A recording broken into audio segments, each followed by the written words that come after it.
दोस्तों अस्सलाम वालेकुम। दोस्तों क्या हाल है? ठीक है, खैरियत है।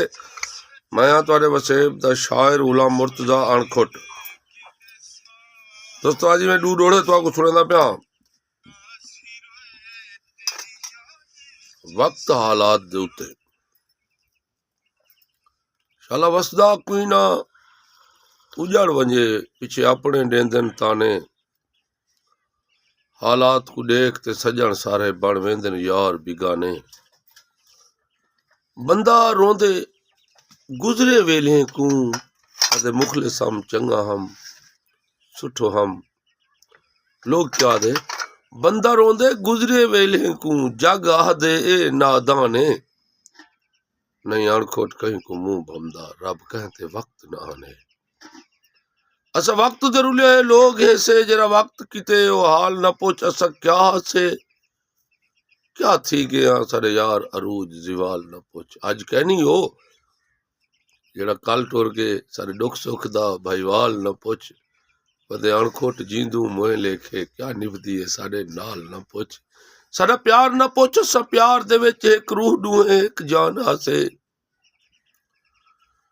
जग देख ते साकू सड़दा हा असा हिक बैतू कुर्बान हासे। साडा लोग मिसालां देंदा हा दूहे हसनू ना नादान हासे। आज रोल क्यों अणखोट रोल दिन कल वक्त दे शाह सुल्तान हासे।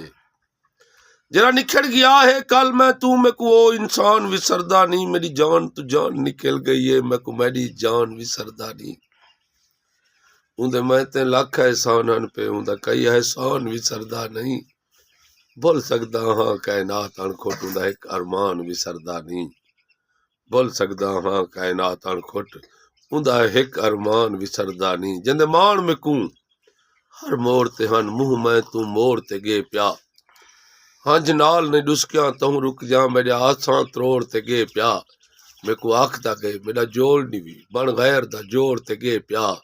मैं अणखोट जागते क्या जीसा रूह बुत को छोड़ ते गे प्या।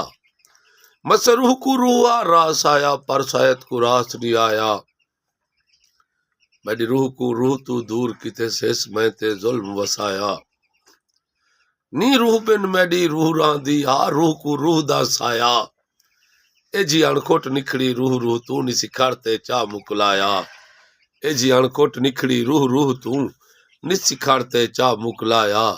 मजबूरी हन निस दस सकदे साडे पर हन पर कहीं भन छोड़न। साडे झुगिया हन चंगे घर वांगू साडे घर दे घर कहे भन छोड़न। मजबूरियां हन निस दस सकदे साडे पर हन पर कहीं भन छोड़न। साडे झुगिया हन चंगे घर वांगू साडे घर दे घर कहे भन छोड़न। साडी खेड दे जितनी खेडड़े हन बंद करते दर कहे भन छोड़न। साडे दिल जे शीशे अणखोट बस दू गाल ही कर कहीं भन छोड़न।